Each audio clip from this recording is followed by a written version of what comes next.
Assalamualaikum warahmatullahi wabarakatuh.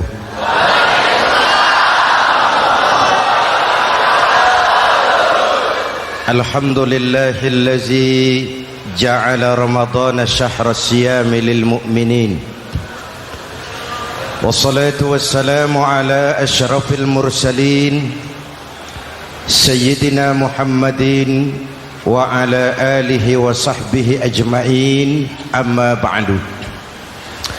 Para ulama yang saya muliakan, para pejabat baik sipil maupun militer yang saya hormati, alhamdulillah malam ini atas izin Allah, mudah-mudahan yang kita laksanakan ini merupakan bagian dari amal ibadah kita di bulan suci Ramadan ini.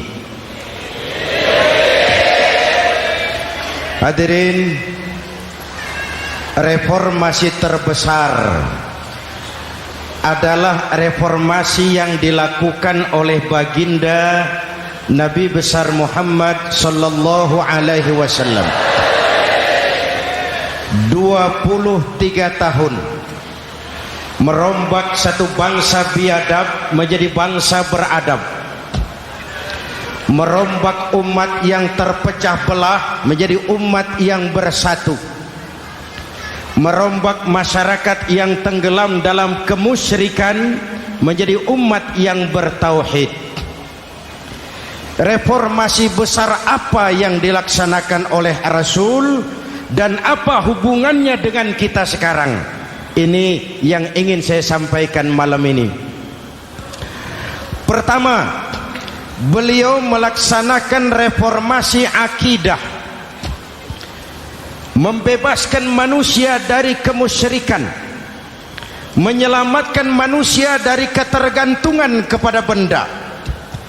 13 tahun beliau berjuang di kota Makkah hanya untuk menanamkan la ilaha illallah Muhammadur Rasulullah. Dari sana segalanya dimulai, meletakkan fondasi. Saya yakin tidak ada Tuhan selain Allah dengan seluruh konsekuensinya. Kalau saya yakin tidak ada Tuhan selain Allah, maka saya tidak akan menyembah kecuali hanya kepada Allah. Orang yang benar fondasinya, benar sujudnya. Jelas? Kalau saya yakin tidak ada Tuhan selain Allah, saya tidak akan minta rizki kecuali hanya kepada Allah. Orang yang benar fondasinya, jauh dari korupsi, jauh dari judi.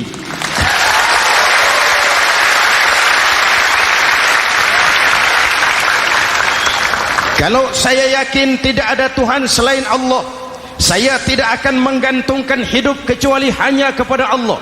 Saya tidak akan melarikan persoalan kecuali hanya kepada Allah.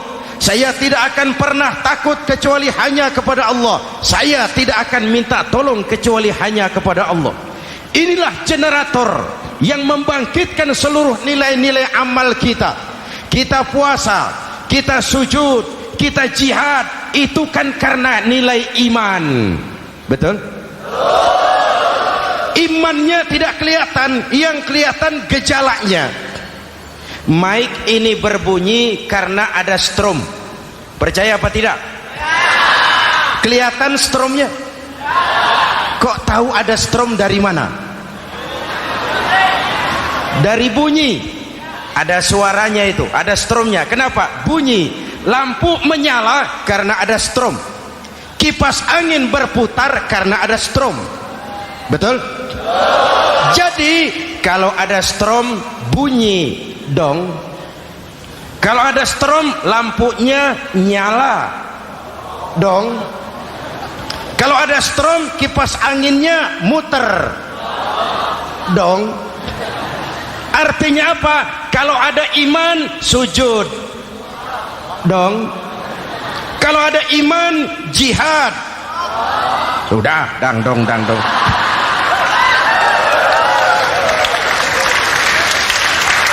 Seluruh amaliyah kita hanya refleksi dari nilai-nilai keimanan. Maka dimulai dengan fondasi. Kalau fondasi kuat, apapun yang mau dibangun aman. Kalau fondasi rapuh, apa yang mau dibangun di atas fondasi yang rapuh? Karena itu, dengan tabligh akbar ini, pesan pertama saya, mari jaga nilai-nilai iman kita. Kita masih bergelut dengan zaman susah. Judi kembali merebak, narkoba meracuni remaja dan pemuda-pemudi kita, padahal dua-duanya sumber segala macam kemaksiatan. Judi mendidik orang jadi malas, dan sejarah belum pernah mencatat ada orang jadi kaya karena judi. Yang bangkrut, yang kere, yang melarat banyak.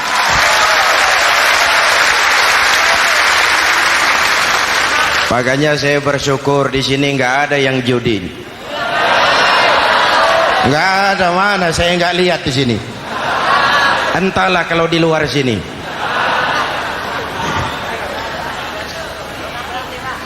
Judi itu penyakit, kalahnya bikin penasaran, menangnya bikin ketagihan. Itulah penyakitnya. Makanya lebih baik makan singkong betulan daripada makan roti mimpi. Ayo, makan singkong betulan, makan roti mimpi, lebih baik mana? Lebih baik makan roti betulan, Mas. Maksud saya, uang 4-5 ribu rupiah itu daripada belikan togel, daripada dibelikan pakong, daripada dibelikan macam-macam undian judi, lebih baik dibelikan beras, makan sama-sama. Hadirin yang saya hormati, karena iman kita hidup, untuk iman kita berjuang, dalam iman kita ingin kembali menghadap Allah Subhanahu. Dahulu pun orang-orang tua kita berjuang memerdekakan negeri tercinta ini. Apa faktor penggerak utamanya? Iman. Imanlah yang mengajarkan orang-orang tua kita, hubbul watan minal iman. Cinta tanah air bagian daripada iman. Lah, tanah air kita kan bukan Aljazair. Tanah air kita bukan Palestina. Tanah air kita bukan Mesir. Tanah air kita mencintai Indonesia bagian daripada iman. Yang datang menjajah kebetulan kafir. Nah ini, bertemulah cinta tanah air dengan semangat jihad yang diajarkan agama. Lalu bangkitlah para ulama, bangkitlah para kiai, bangkitlah para santri, berjuang memerdekakan negara tercinta ini. Saya tanya lagi, orang-orang tua kita dahulu berjuang melawan penjajah, senjatanya apa? Bambu runcing. Jenderal mana mau taruhan bambu runcing merdeka melawan tank? Bambu runcing merdeka melawan meriam. Bambu runcing merdeka melawan tentara-tentara profesional yang terlatih dengan baik. Menurut logika tidak mungkin. Menurut kebiasaan tidak bisa. Menurut rasio impossible. Entoh nyatanya kita merdeka. Lalu para pendiri Indonesia dengan jujur mencantumkan dalam mukaddimah Undang-Undang Dasar Negara kita kalimat yang berbunyi, dengan berkat rahmat Allah yang Maha Kuasa. Ada tidak itu dalam pembukaan Undang-Undang Dasar? Ada apa tidak? Pokoknya biar belum pernah baca, ada gitu saja sudah, ya, biar lancar urusan. Saya yakin kalimat ini bukan lipstick, not decoration only. Kalimat ini pengakuan moral, pengakuan batin yang sangat jujur dari para pendiri Indonesia bahwa Allah campur tangan dalam proses kemerdekaan. Kalau tidak, nggak ada ceritanya bambu runcing merdeka melawan tank.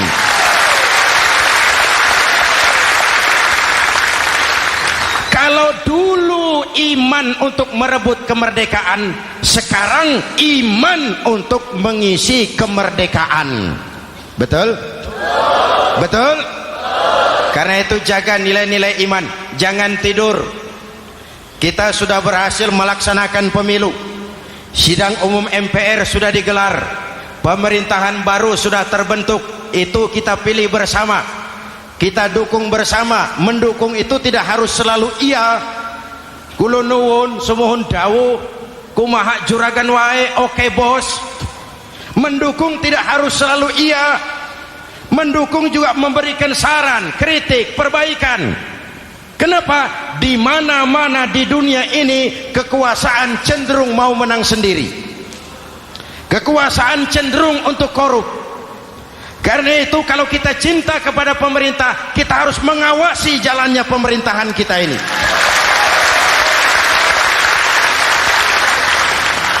Pengalaman ketika Orde Baru berdiri, kita percaya, kita serahkan penuh, lalu kita tidur.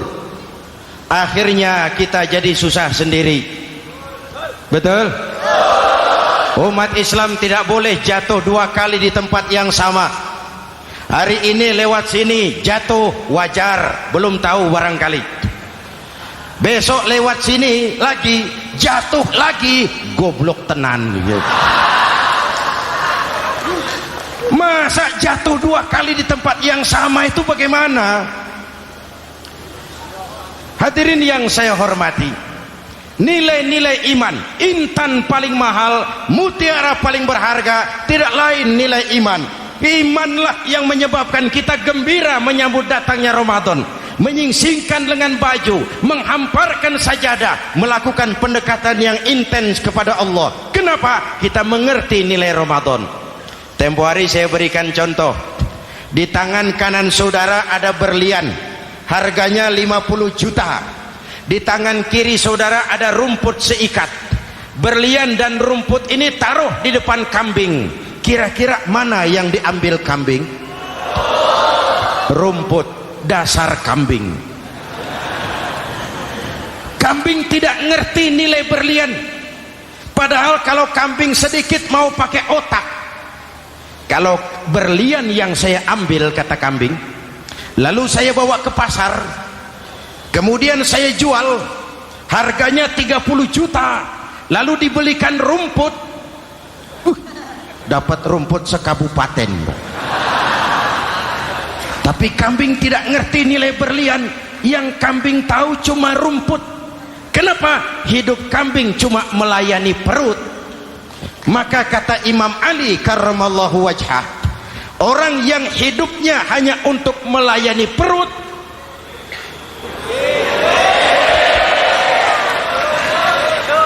saudara yang ngomong ya, tanggung jawab. Saya kan cuma mulai, kenapa diterusin?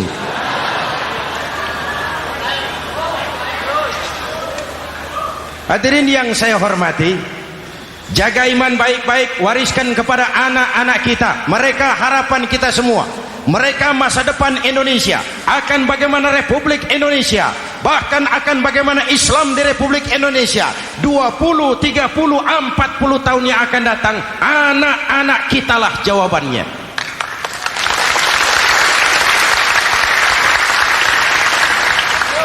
Mereka mau jadi apa, persilahkan, asal iman merupakan landasan hidupnya.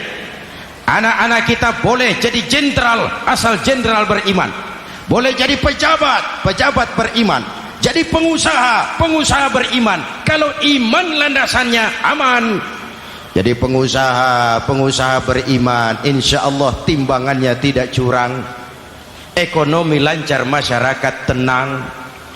Jadi petani, petani beriman, insya Allah tidak menggarap tanah yang bukan miliknya.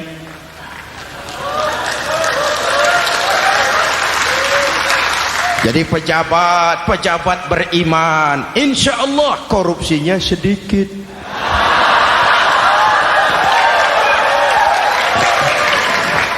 Jadi jenderal, jenderal beriman, insya Allah berjuangnya bersama ulama, bukan nangkepi ulama.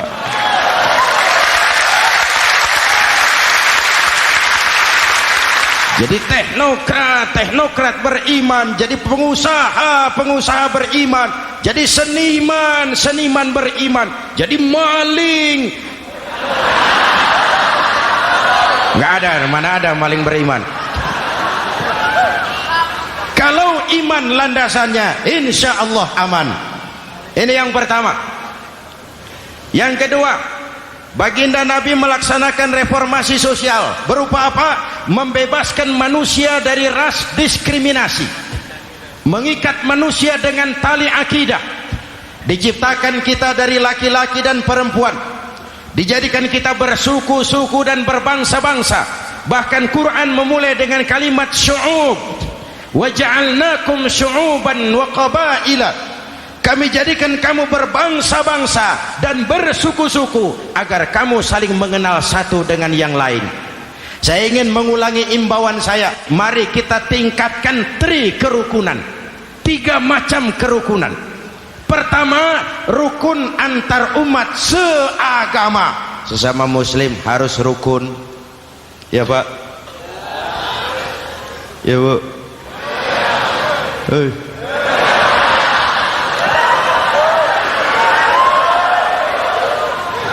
Malam ini saya tidak merasa sebagai tamu di sini. Saya hanya keluarga di tengah-tengah keluarganya.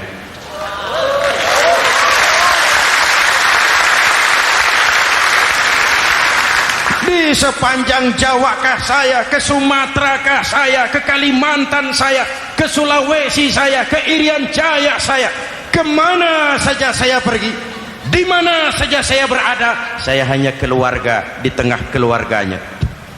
Sebagai muslim kita terikat akidah, sebagai bangsa kita punya komitmen, kita ingin bersatu nusa, satu bangsa, satu. Inilah kita. Hadirin yang saya hormati, rukun antar umat seagama. Hura-hura pemilu sudah lewat, ekses-eksesnya harus kita hilangkan. Boleh jadi kemarin-kemarin karena berbeda kaos sama teman gak teguran. Yang sudah-sudah, yang penting sekarang ke depan. Sudah capek kita rakyat diobok-obok. Sudah datang saatnya kita meluruskan saf, merapatkan barisan, menggalang semangat kebersamaan. Rukun antar umat seagama.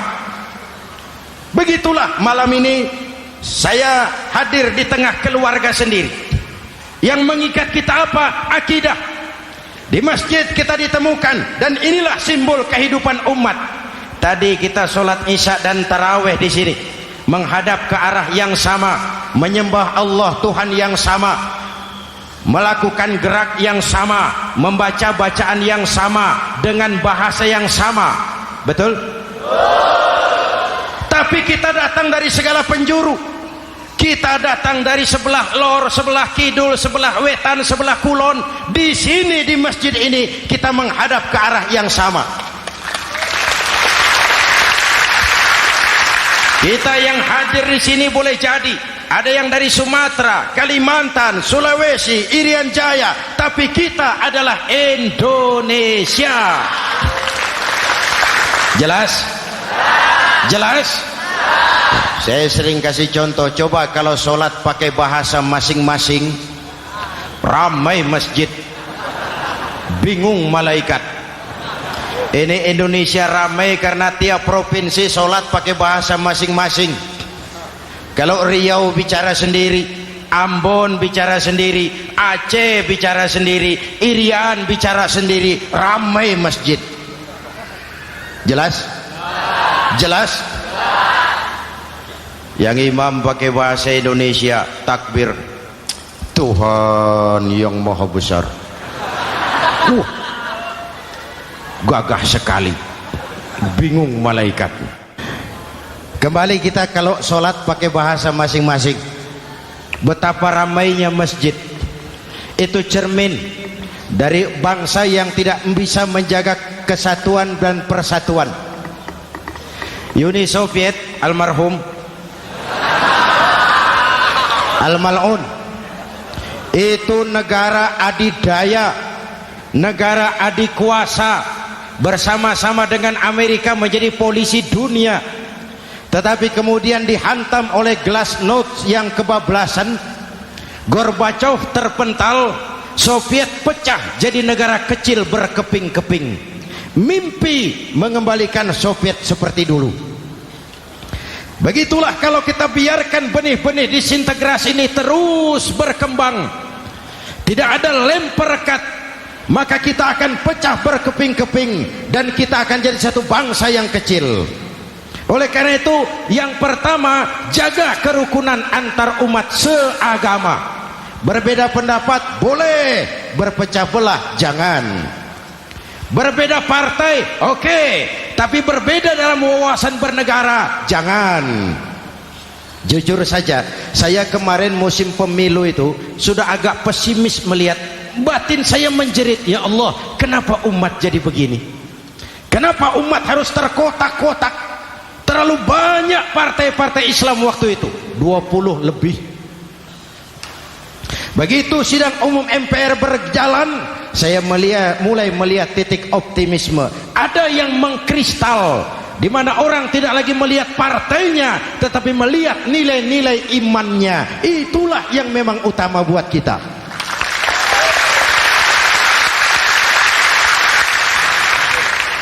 Ini yang pertama, rukun antar umat seagama. Yang kedua, rukun antar umat beragama. Beberapa hari yang lalu ada kejadian yang mengenaskan di Jakarta Timur, Cipayung. Peristiwa penyerbuan Yayasan Dolos. Hadirin yang saya hormati, kita tentu menyesalkan kejadian itu.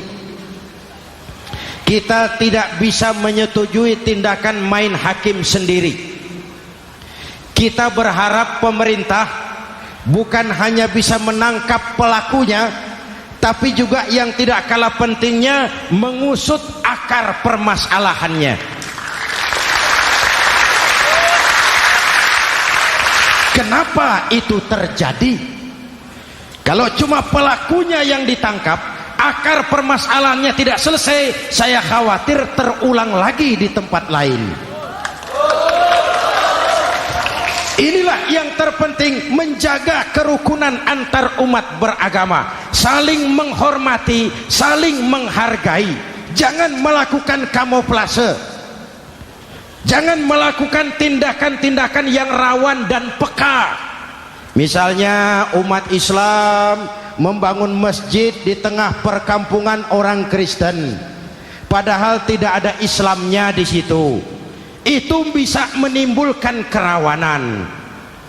Atau sebaliknya, membangun gereja di tengah perkampungan umat Islam yang tidak ada Kristennya di situ.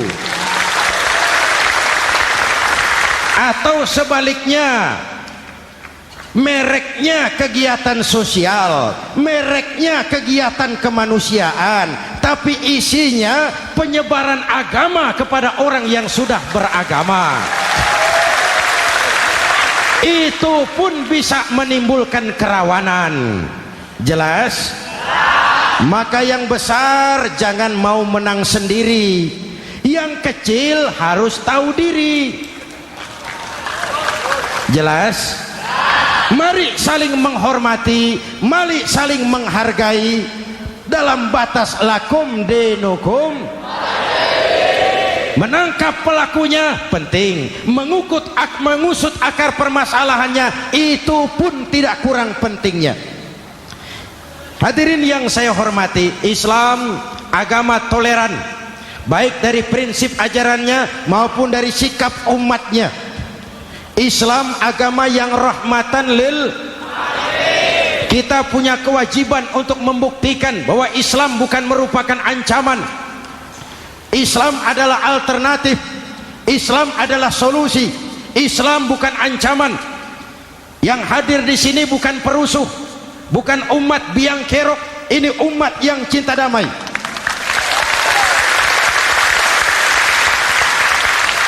Ini umat yang tidak pernah mencari-cari musuh, tapi juga tidak akan pernah lari kalau bertemu musuh. Mari kita jaga kerukunan antar umat beragama. Jangan sampai peristiwa Dolos terulang lagi di tempat-tempat lain. Saling menghargai, saling menghormati.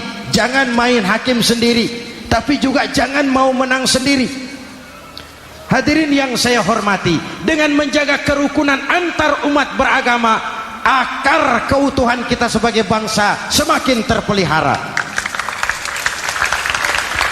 Lalu yang ketiga, rukun antar umat beragama dengan pemerintah. Tadi kita sholat di sini ada imam, ada makmum, betul? Kalau makmum siapa saja boleh, Mas. Tidak ada pemilihan makmum. Fikih itu ketat kalau sudah memilih imam. Nih makmum siapa saja. Pak, itu orang pemabuk itu, boleh jadi makmum. Suka mencuri, Pak, boleh jadi makmum. Bacaannya tidak fasih, boleh jadi makmum. Ketinggalan 1 rakaat, boleh jadi makmum. Tapi tidak tiap orang boleh jadi imam. Kenapa? Imam mau mimpin orang banyak. Kalau dia bodoh, bagaimana nasib makmumnya?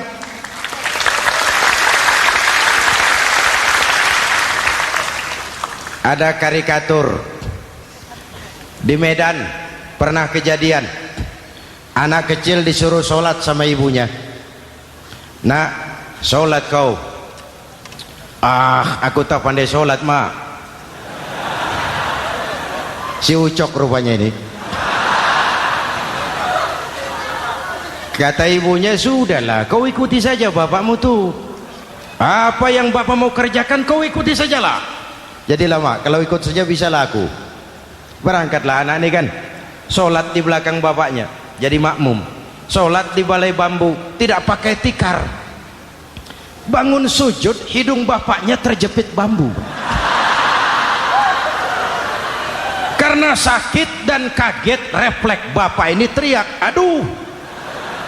Anak di belakang ingat pesan maknya, ikuti saja bapakmu.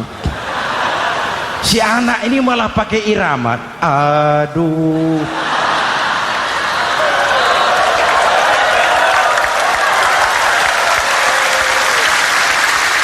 Lah, ada yang lebih gendeng lagi. Mendengar anaknya mengadu, bapaknya menoleh ke belakang.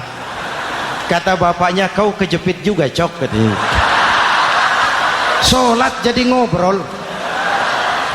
Kalau makmum dan imam sama bodohnya, rusak sholat ini.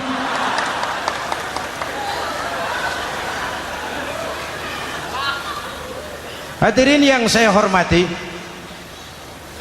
rukun antar umat beragama dengan pemerintah, pemerintah yang legitimate, yang dihasilkan lewat proses demokrasi. Benarnya kita dukung, salahnya kita tegur, kita kritik, kita perbaiki, kita berikan saran-saran yang baik. Sekali lagi, jangan tidur. Sudah lewat masanya. Kemarin-kemarin kita menghadapi satu masa yang penuh krusial. Sudah datang saatnya kita bersama-sama bahu membahu mengatasi kesulitan besar yang tengah kita hadapi sekarang ini. Dengan 3 kerukunan ini, insya Allah keutuhan kita sebagai bangsa akan lebih terpelihara. Ini reformasi kedua. Dalam konteks kita sekarang, menjaga semangat kebersamaan. Saya sering mempopulerkan di masyarakat kita, umat Islam bangsa Indonesia seperti 5 jari ini. Kalau kompak, apa yang tidak terpegang. Tapi kalau berpecah belah, apa yang mau dipegang? Yang ini namanya ibu jari. Umaro ini, pemerintah. Kerja apa saja kalau sudah diginikan pemerintah, lumayan.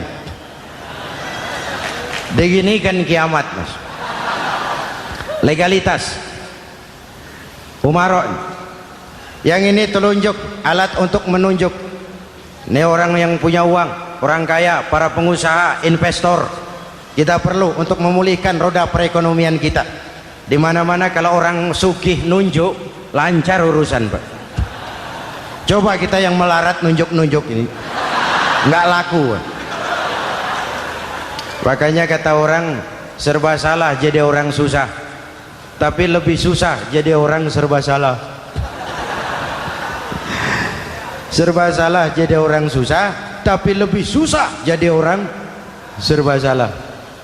Telunjuk. Yang ini jari tengah lah ini, di tengah dia, ke kanan tidak, ke kiri tidak. milik semua golongan ini, netral. Siapa ini? TNI. Siapa ini? Cendekiawan. Siapa ini? Ulama idealnya itu. Milik semua, tidak kemana-mana tapi ada di mana-mana. Nggak bisa diajak suitan ini. Nggak ada anak-anak main kelereng suitnya begitu, itu nggak ada.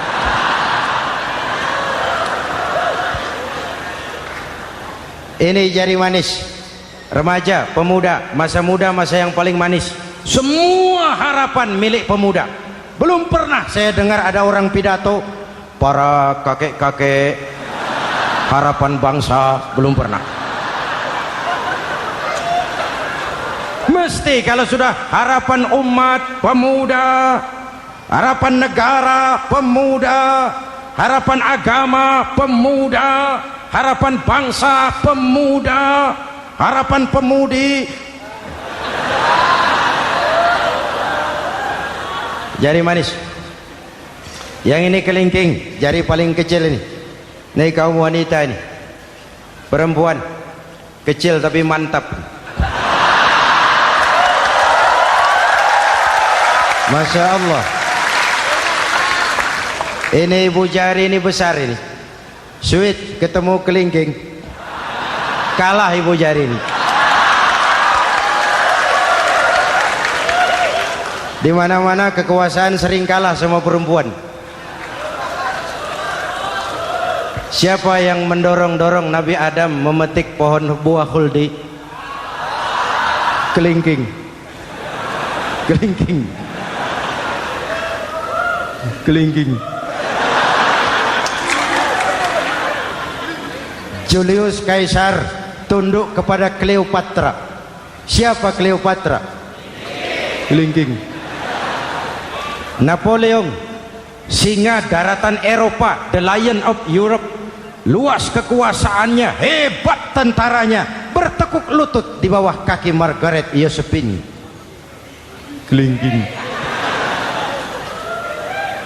Hadirin yang saya hormati, kalau 5 pilar ini bersatu, ringan sama dijinjing, berat sama dipikul, kita akan jadi satu bangsa yang kuat.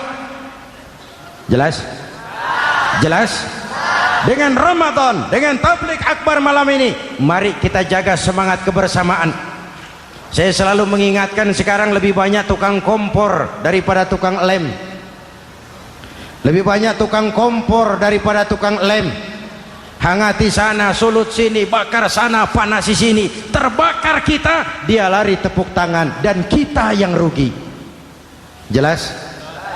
Jelas? Ini hal yang kedua. Reformasi sosial mengikat manusia dengan tali akidah, mempersaudarakan manusia dari manapun orang datang, apapun warna kulitnya, dari suku apapun ia dilahirkan, kalau akidahnya sama, itulah saudara kita.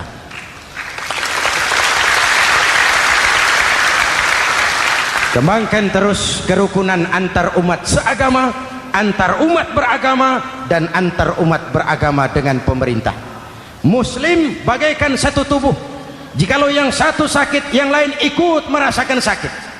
Muslim bagaikan sebuah bangunan, yang satu sama lain harus saling memperkuat.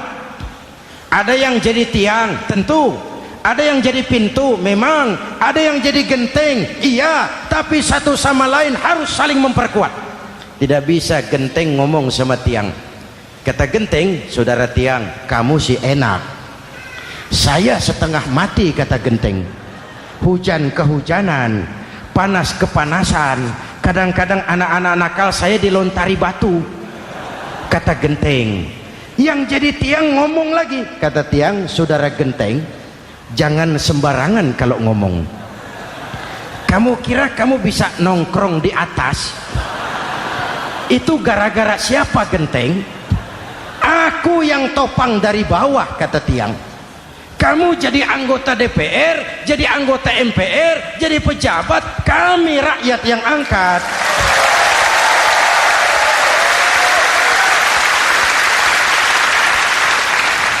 Jangan waktu di bawah rajin ngamalkan ayat kursi, dapat kursi lupa sama ayat.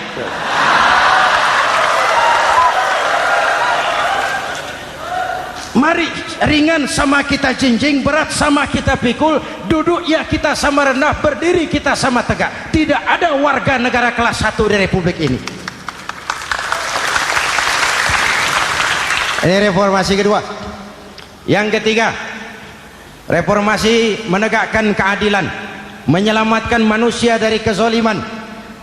Sebelum Islam datang, sebelum Rasul datang, manusia dibedakan oleh hartanya, manusia dibedakan oleh warna kulitnya, manusia dibedakan oleh keturunannya.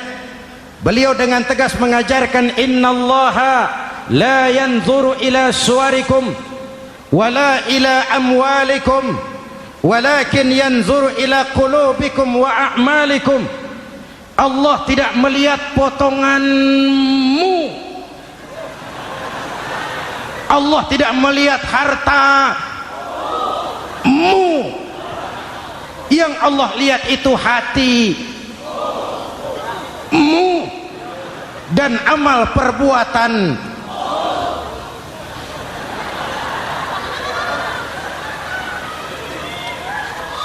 Perjuangan menegakkan keadilan. Hadirin yang saya hormati, itulah yang menyebabkan reformasi kita menggelinding, menuntut keadilan, baik keadilan di bidang politik, keadilan di bidang ekonomi, keadilan di bidang hukum. Nabi pernah mengingatkan, hakim, kata Nabi, itu ada 3 macam. Al-qudatu salasatun. Hakim ada 3 macam. 1 di surga, 2 di neraka. Hadirin yang saya hormati, siapa yang hakim ke surga itu?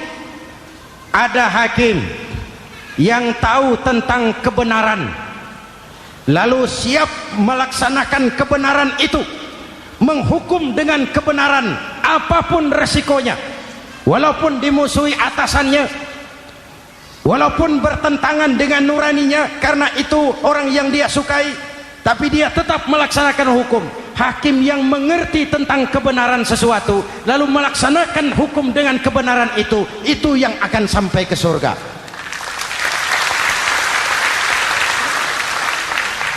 Yang kedua, ada hakim tahu tentang kebenaran tapi tidak mampu melaksanakan hukum dengan kebenaran itu.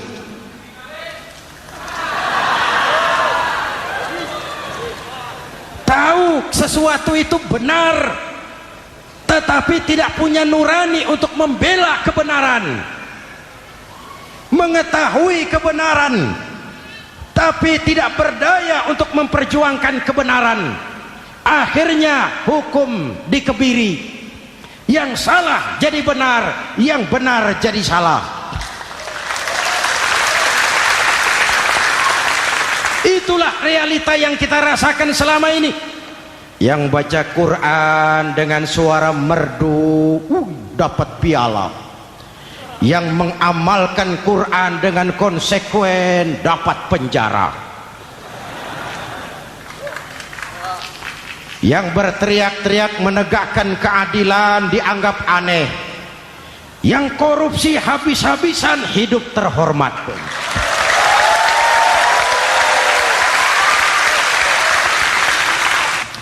Jadi yang kedua tadi hakim yang tahu kebenaran tetapi tidak mampu melaksanakan hukum sesuai dengan kebenaran, diperkosanya kebenaran, ditekannya hati nuraninya, sehingga ini yang mengakibatkan terlukanya perasaan keadilan.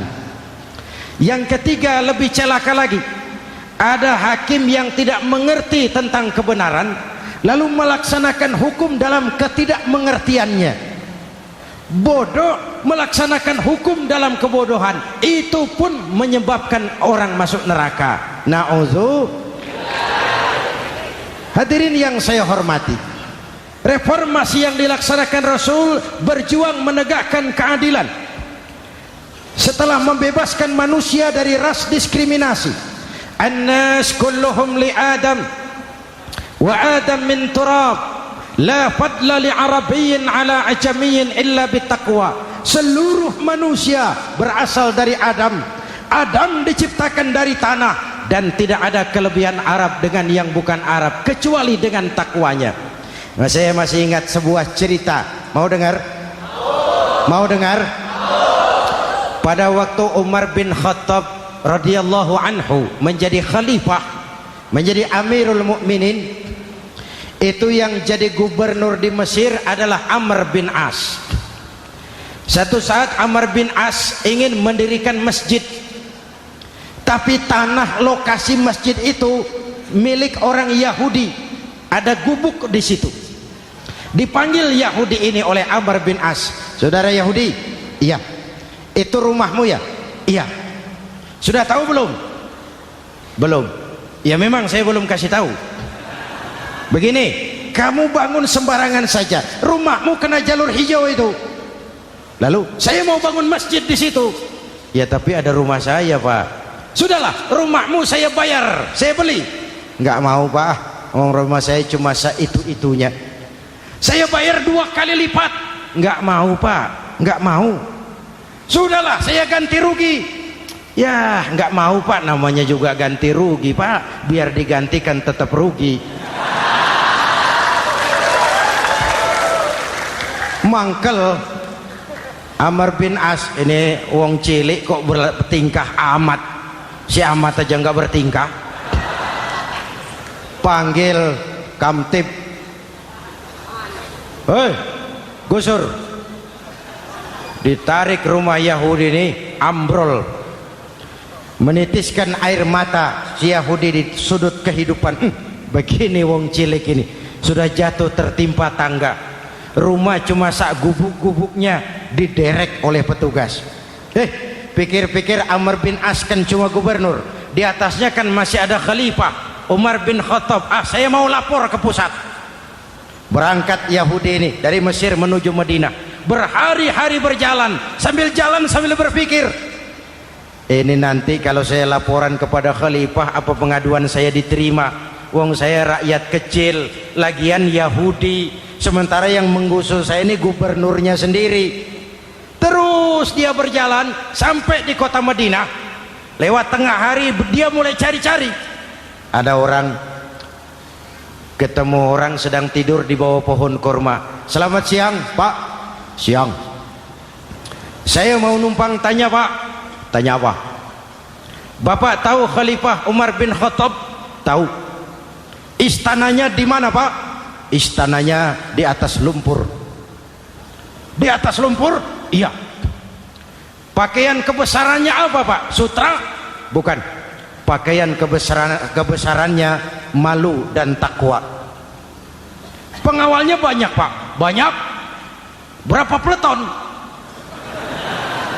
Pengawalnya yatim, orang jompo, kelompok mustadafin, orang-orang lemah, janda-janda tua.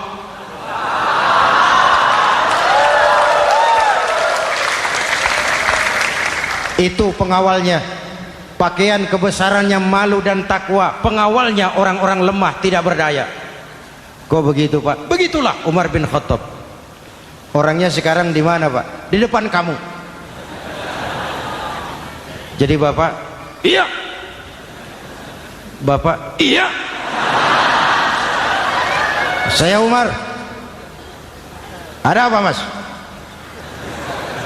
Oh, yang datang dari Semarang waktu itu. Gini loh, Pak, saya mau menuntut keadilan. Keadilan kenapa? Gubernur Bapak Amr bin As itu, Pak, zolim. Kenapa dia? Gubuk saya main tarik saja, runtuh. Saya nggak punya rumah lagi, wong saya ini golongan makmur, cuma rumah sama sumur.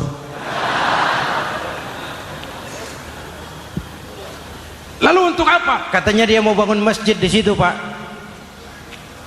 Dipaksanya rumah kamu ditarik sampai runtuh. Iya. Yahudi? Ya, Pak. Itu ada tempat sampah ya. Betul, Pak. Di situ banyak tulang unta. Coba kau cari satu tulang unta bawa ke sini. Bingung Yahudi. Pak, saya jauh-jauh dari Mesir ke sini ini mau cari keadilan. Kalau tulang unta di Mesir juga banyak, Pak. Sudahlah, kau ambil saja tulang itu. Berangkat Yahudi penuh tanda tanya, ambil sebuah tulang unta, diberikan kepada Khalifah Umar bin Khattab. Tulang ini diambil, Umar hunus pedangnya, dengan ujung pedang dibuat garis lurus di atas tulang unta itu. Rat. Selesai. Yahudi, iya Pak, sekarang kau kembali ke Mesir, serahkan tulang ini kepada Umar bin Amr bin As. Makin bingung Yahudi, jauh-jauh datang kemari kira mau dapat keadilan, cuma dapat tulang. Ya sudahlah, namanya wong cilik. Berangkat dia pulang ke Mesir, berhari-hari sampai di Mesir. Pak Gubernur, ya lapor. Ada apa Yahudi? Saya dari pusat. Loh, kamu dari Madinah? Iya Pak. Ngapain sih kamu ke sana-sana? Nuntut keadilan. Kamu bertemu Khalifah? Ketemu Pak. Terus? Tulang.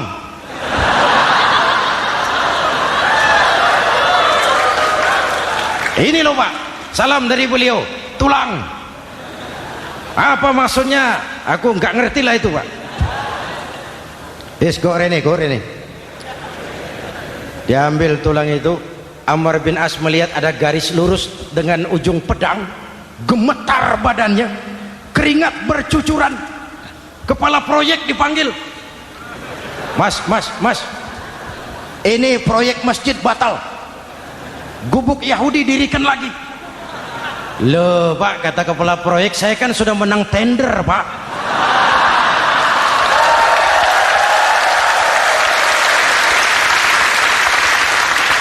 Wes, nggak ada urusan, sampean mau menang mau kalah tender, proyek batal. Itu gubuknya Yahudi dirikan lagi. Yahudi makin bingung. Ada gubernur dapat tulang gemeter. Pak Gob, ya, sebenarnya apa yang terjadi? Apa-apa?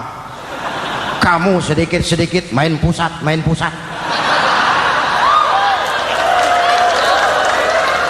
Yang ngomong dulu toh. Ya kan awalnya saya sudah ngomong Pak, tapi gubuk saya tetap ditarik. Percuma ya saya ke pusat Pak. Saya dapat teguran keras dari Khalifah. Tahu kau apa artinya ini? Seolah beliau berkata, "Hei Amr bin As, jangan mentang-mentang sedang berkuasa kau bertindak seenakmu. Berlaku lurus dan adillah kamu seperti lurusnya garis di atas tulang ini."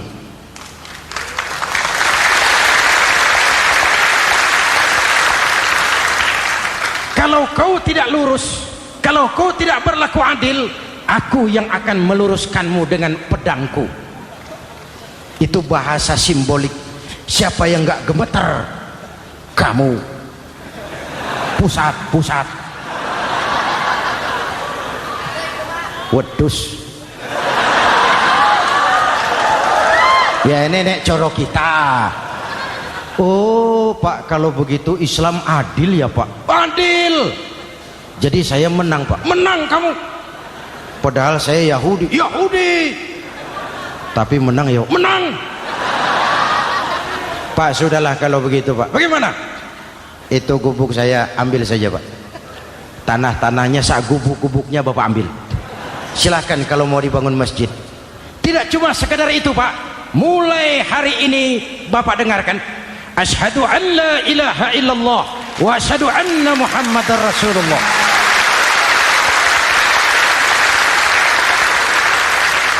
Yahudi bisa menang perkara menghadapi gubernur. Kalau ini terjadi di Indonesia,